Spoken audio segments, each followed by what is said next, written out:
থেকে কয়েক বছর আগে আমাদের বাংলাদেশের জমিনে একজন ইউনিভার্সিটি পড়ুয়া একটা মেয়ে, যার বাবা একজন পুলিশের অফিসার ছিল, মেয়েটার নাম হলো ঐশী। মনে আছে কি আপনাদের? অনেকের মনে না থাকতে পারে, বিশেষ করে যারা ফেসবুক চালান তারা অবশ্যই জানেন, যুবকরা জানে।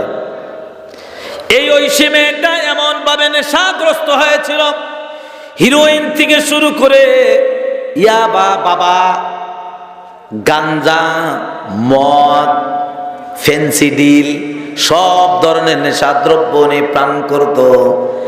একটা বাপের একটা সন্তান, তার বাবা সারা জীবন আইন শৃঙ্খলার কাজ করেছে, মানুষদেরকে সুপরামর্শ দিয়েছে, মাদকের বিরুদ্ধে আন্দোলন করেছে, অথচ তার ঘরের মানুষটাই মাদকে আসক্ত হয়ে জেনা ব্যভিচারের মধ্যে নিমজ্জিত হয়েছে, সে ফিরাতে পারে নাই। আল্লাহ রাব্বুল আলামিন বলেন, এ আমার বান্দারা, উদউ ইলা সাবিলি রাব্বিকা বিল হিকমাতি ওয়াল মাউইজাতিল হাসানা, তোমরা মানুষদেরকে দাওয়াতি কাজ করো, দাওয়াত দাও, আমার দ্বীনের প্রতি আহ্বান করো। কর্কশতা নিয়ে নয়, বরং সুন্দর ভাষায় হিকমতের সাথে মানুষের মুভমেন্ট লক্ষ্য করে তোমরা সমুচিত ভাবে যেখানে যা প্রয়োজন সেইভাবে আমার কোরআনকে মানুষের সামনে উপস্থাপন করো। এই জন্য বন্ধু মুসলমান, আমার মতো দম গুনাহগার পাপী, আমি মনে করি বাবা, আমার মতো পাপী এই দুনিয়ার জমিনে আর কেউ নাই। এই মজলিসে বক্তা থেকে শুরু করে অতিথি হইয়া সাধারণ শ্রোতা পর্যন্ত সবার চাইতে বেশি গুনার অধিকারী আমি পাপী, আমি ইব্রাহিম। বাবারে, নিচু খেতে কিন্তু পানি বেশি বাজে, কথা ঠিক কিনা বলেন? যেই মাটির মধ্যে পানি বাজে, যেখানে জায়গার মধ্যে পানি পড়ে যায়, ওই জায়গার মধ্যে ফসল ভালো হয়। আপনি যদি সদা সর্বদা নিজেকে ছোট মনে করেন, এই ছোটে মনে করনেওয়ালা বান্দাকে বড় করে দিবেন কে? আর একটু জোরে বলেন কে? আপনাকে বড় বলে বড় সেই নয়, লোকে যারে বড় বলে বড় সেই হয়। ঠিক কিনা বলেন?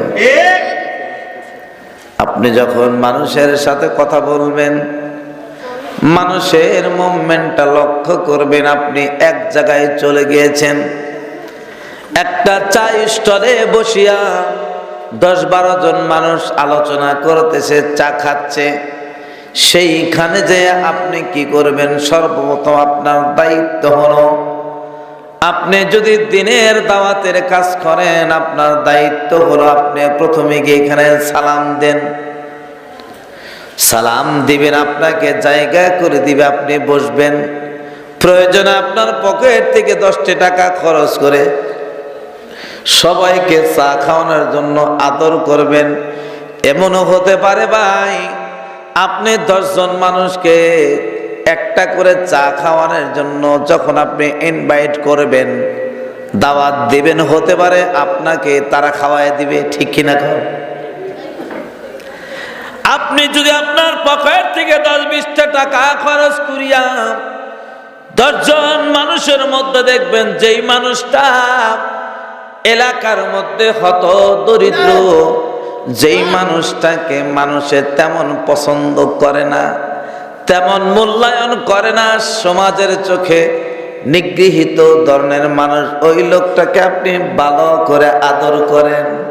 ভালো করে আদর করে যদি আপনি 1 কাপ চা খাওয়ান, এই গরিব মানুষটা অন্তর থেকে বলবে, আল্লাহ, এই মজলিসে বসে 10 জন চা খাইলো, আমাকে দিল না।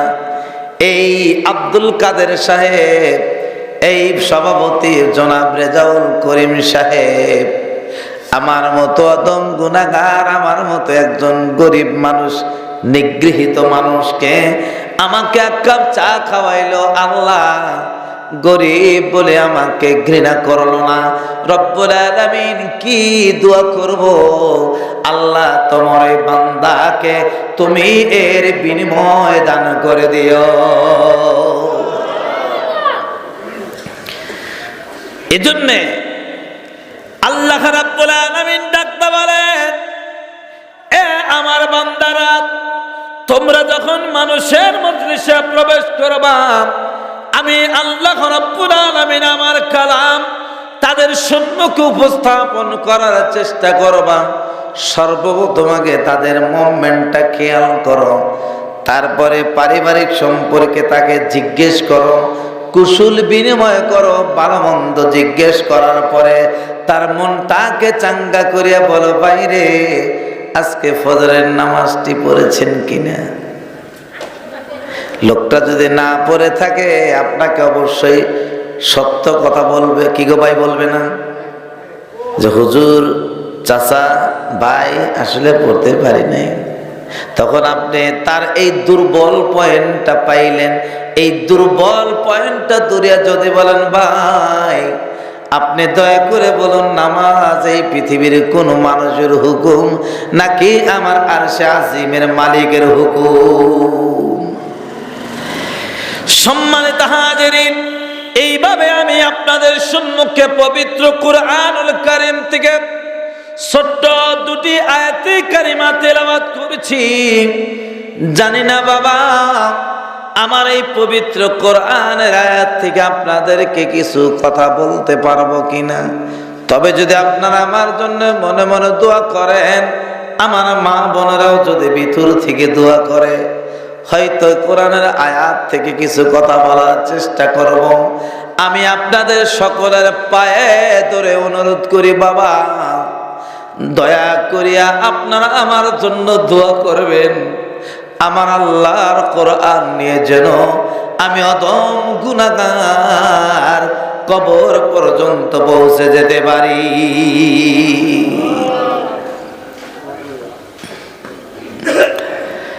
সম্মানিত হাজিরিন, আল্লাহর পবিত্র কোরআনুল কারীমের মধ্যে যে আয়াতে কারিমা আমি তেলাওয়াত করেছি, এই আয়াতে কারিমার সাথে সাধারণ মানুষ পরিচিত না হলেও যে বিষয় আমি কথা বলার চেষ্টা করব, এই বিষয়ের সাথে আমরা সকলেই পরিচিত।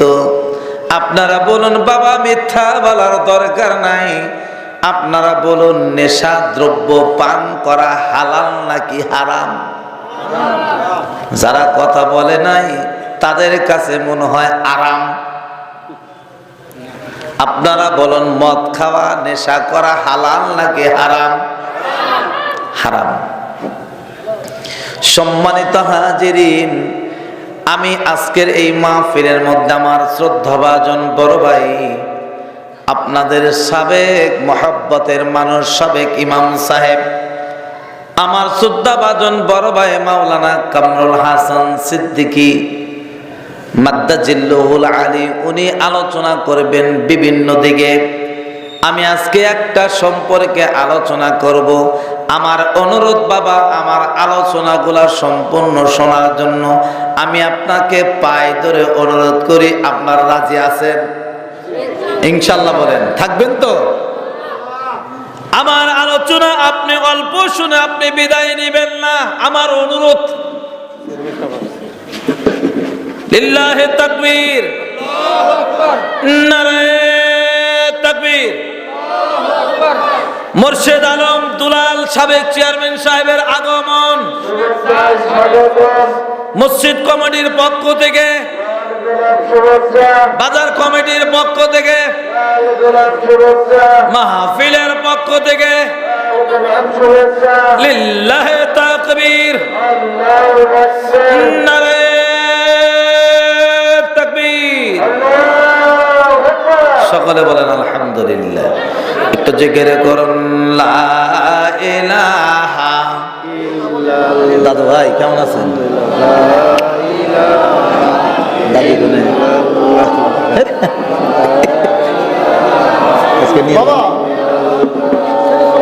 লা ইলাহা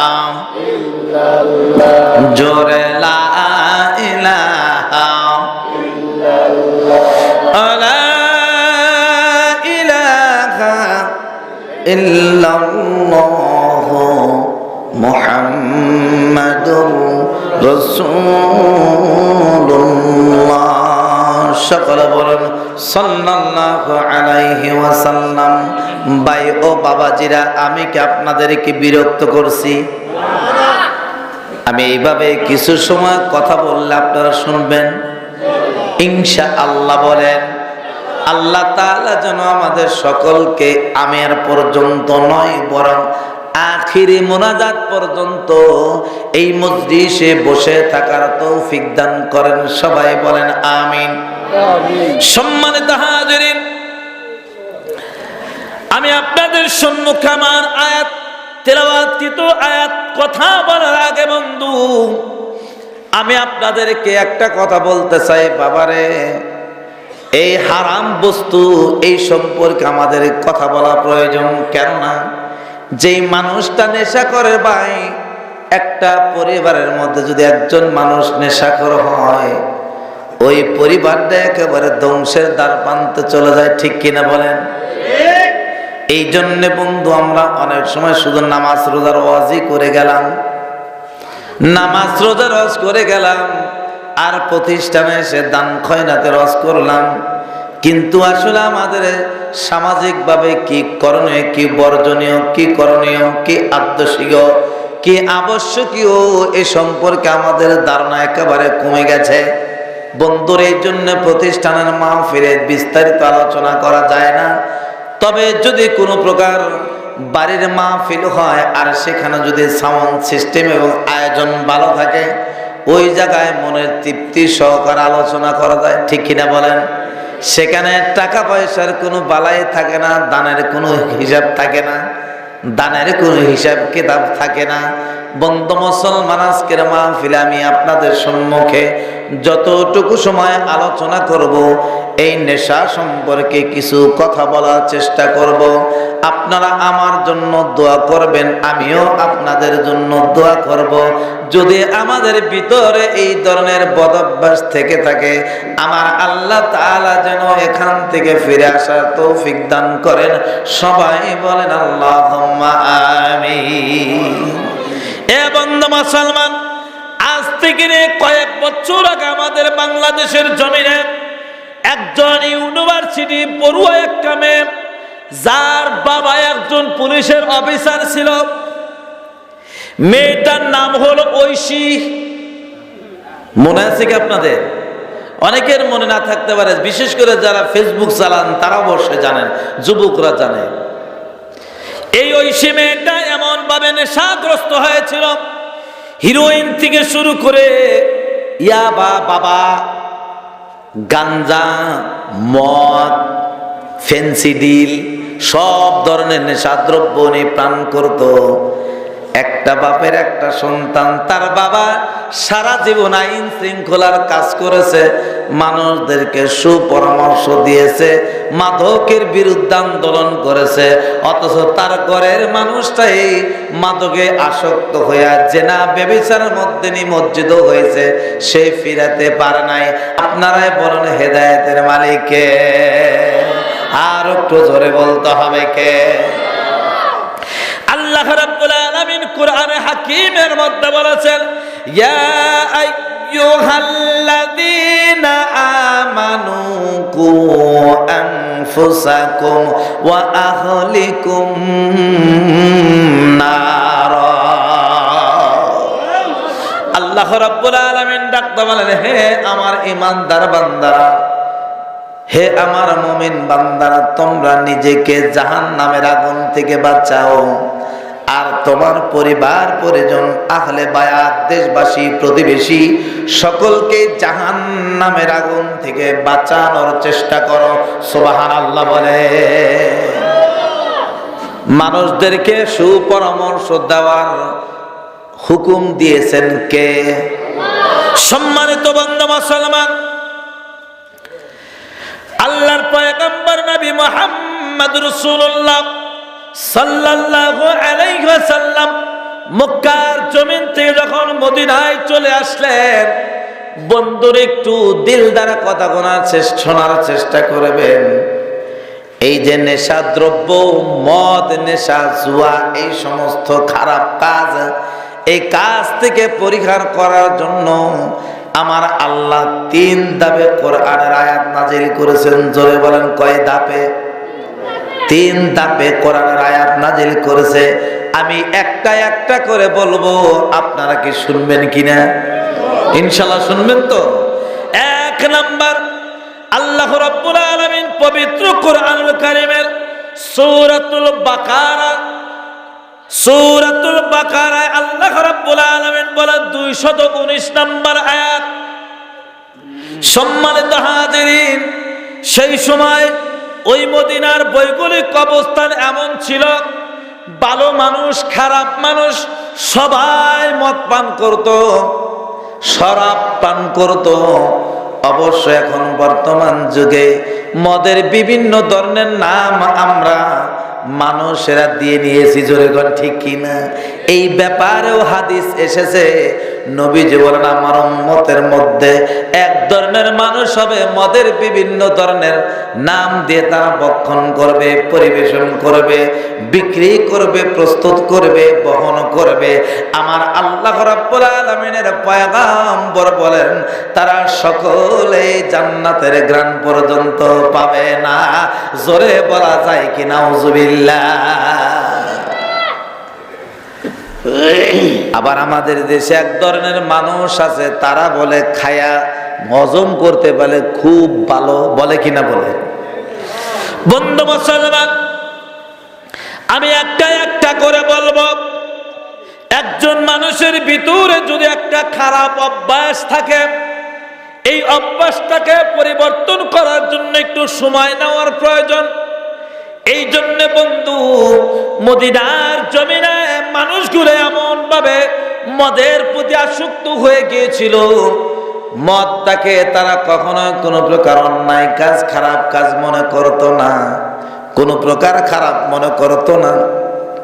সবাই মদ পান করত। এমনও পরিবার আছে, 2 সন্ধ্যা ভাত না খাইলেও খাইতো, রুটি না খাইলেও খাইতো, কিন্তু তারা মদটা অতিরিক্ত পান করত। নাউজুবিল্লাহ বলবেন না? সে সময় তো কোরআনের আয়াতে নিষিদ্ধজ্ঞাসারী হয় নাই, এই কারণে ওই সময়ের অপরাধ মাফ করে দিবেন কে? আপনার কাছে যখন খবর চলে এসেছে, আপনার কাছে যখন আল্লাহর কোরআনের আয়াত চলে এসেছে, তখন আপনি যদি এই কোরআনের আয়াতকে অবহেলা করিয়া আপনি যদি সেই পূর্বের অবস্থায় থেকে যান, আমার বন্ধু মুসলমান, আপনার সম্পর্কে আমার আল্লাহ রাব্বুল আলামিন ডাকতে বলেন, ফি নারে জাহান্নামা খালিদিনা ফিহা। তারা জাহান্নামে যাবে আর সেখানে তারা চিরকাল থাকবে। এখানে বন্ধু মুসলমান সব ধরনের অভ্যাসের কথা বলা হয় নাই, সব ধরনের খারাপ কাজের কথা বলা হয় নাই। এখানে ইন্ডিকেট করা হয়েছে কোরআনের বিরোধিতা করা আর সরাসরি আল্লাহর সাথে শিরক করা। জোরে জোরে বলেন নাউজুবিল্লাহ। সম্মানিত বন্ধু মুসলমান, আল্লাহ রাব্বুল আলামিন পবিত্র কোরআনুল কারীমের সূরাতুল বাকারার 219 নম্বর আয়াতে কারিমাত আল্লাহ বলেন, আসআলুনাকা আনিল খামরি ওয়াল মাইসির কুল ফীহিমা ইথমুন কাবীরু ওয়া মানাফিউ লিন-নাস ওয়া ইসমুহুমা আকবারু মিন নাফইহিমা। আল্লাহু আকবার বলেন। সম্মানিত বন্ধু মুসলমান, একটা বাস্তব একটা ঘটনা আমি আপনাদের সম্মুখে বলে দেই। আমাদের এলাকা, আমাদের মধ্যে একজন মানুষের ভিতরে বন্ধু সিগারেট খাওয়ার অভ্যাস ছিল।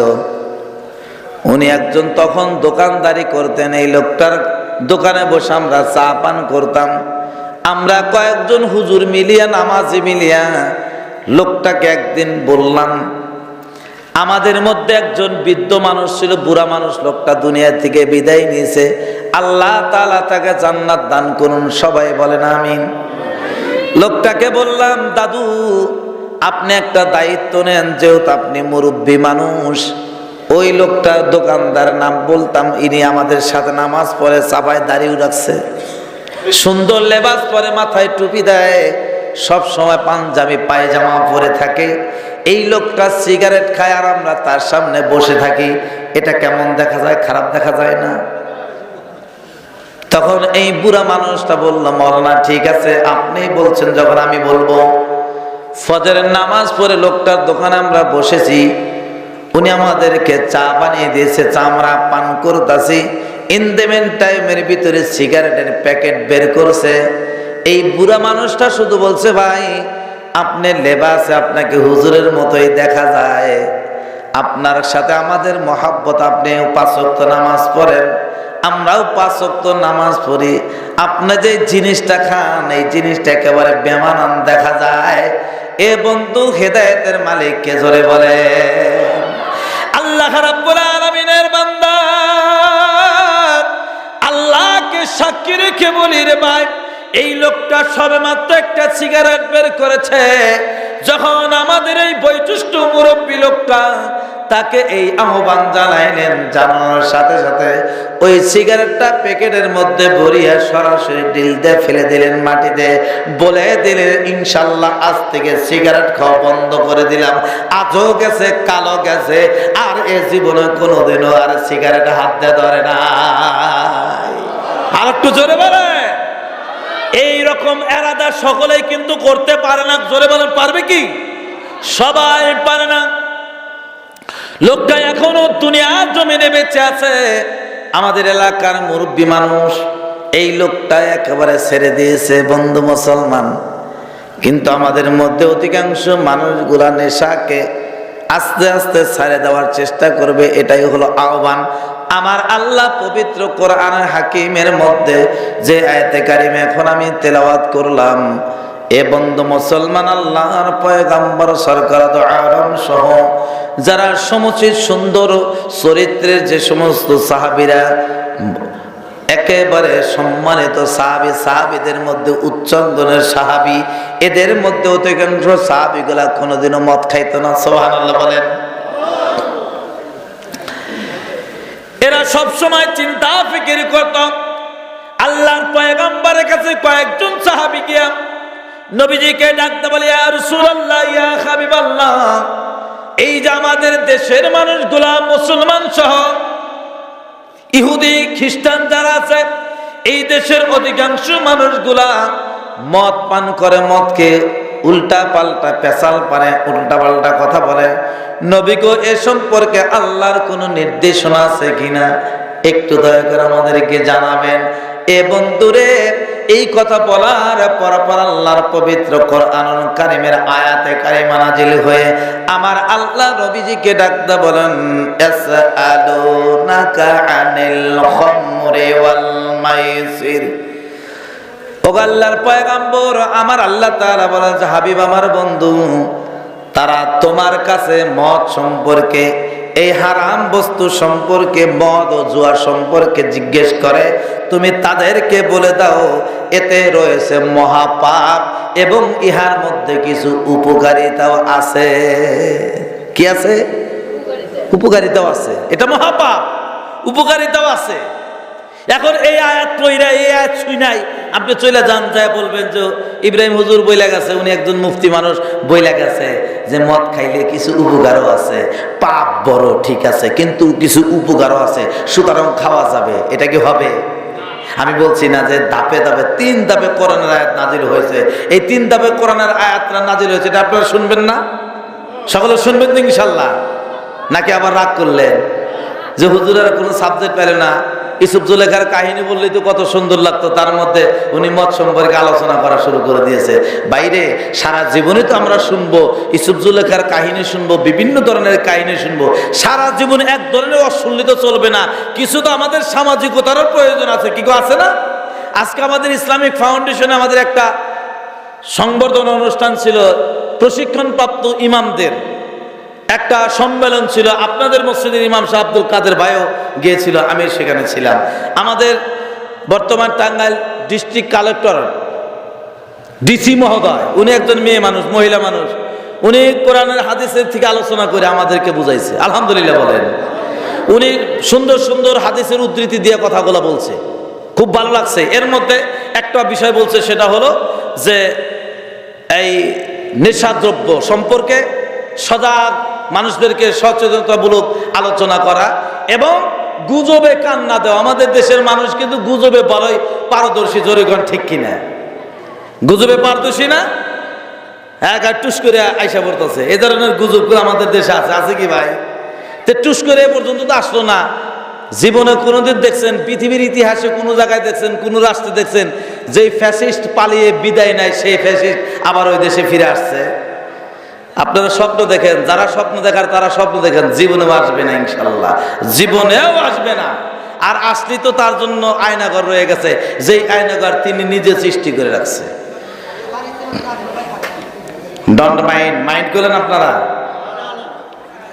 সত্য কথা, আল হক মরু, হক কথা দিতে পুরা 16টি বছর আমাদের কণ্ঠনালীকে স্তব্ধ করে রেখেছেন। আমরা কথা বলতে গেলে আমাদেরকে বলা হয়েছে উস্কানিমূলক কথা বলে, আমরা উস্কানিমূলক, আমরা কোরআনের কথা বলে ইংলা বলে উস্কানিমূলক কথা হয়। আজকে কোথায় গেল? আল্লাহ সুবহানাহু ওয়া তাআলা বিচারের মালিক, জোরে কোন ঠিক কিনা? মাত্র তো বিচার শুরু হয়েছে, সারা জীবনের বিনিময় হলো বিচারের সম্মুখে দাঁড়াতে হবে, এই কালে অথবা সেই কালে বিচারের সামনে একদিন দাঁড়াতেই হবে, জোরে কোন কথা ঠিক কিনা? সম্মানিত হাজিরিন, আল্লাহ রাব্বুল আলামিন ডাকতে বলে, হাবিব আমার বন্ধু, আপনার সাহাবীদের মধ্য থেকে আপনাকে প্রশ্ন করেছে, আপনাকে জিজ্ঞাসা করে মদ এবং জুয়া সম্পর্কে প্রশ্ন করে, আপনি তাদেরকে বলে দিন ইহা বড় মহাপাপ। আমার আল্লাহ রাব্বুল আলামিন বলেন, আসআলুনাকা আনিল খামরি ওয়াল মাইসির কুল ফীহিমা কাবীরুন ওয়া মানাফিউ লিন-নাস। ইহার মধ্যে পাপটাই হলো বড়, আর যত সামান্য উপকার আছে আমার আল্লাহ বলেন ওয়া ইসমুহুমা আকবারু মিন নাফইহিমা, তবে উপকারের চাইতে পাপটাই হলো সবচাইতে বড়। সুবহানাল্লাহ বলে। এ বন্ধু মুসলমান, এই আয়াতে কারিমা নাজিল যখন হয়ে গেল, কিছু মানুষ যারা পাপ থেকে বাঁচার চেষ্টা করে তারা মদ খাওয়া বাদ দিল। সুবহানাল্লাহ বলে।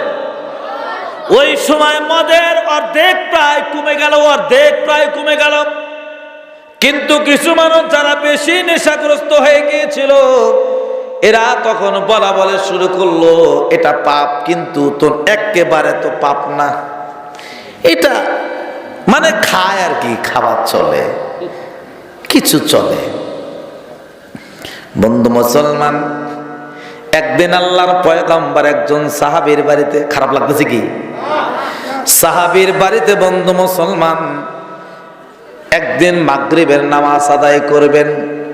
একজন সাহাবী মাগরিবের নামাজের ইমামতি করতেছে। এই নামাজের মধ্যে বন্ধু মুসলমান, এই নামাজের আগে মদ পান করেছিল, কিন্তু মদ যখন পান করেছে মেজাজটা বিকৃত হয়ে গেছে, নেশা আসক্ত হয়ে আছে।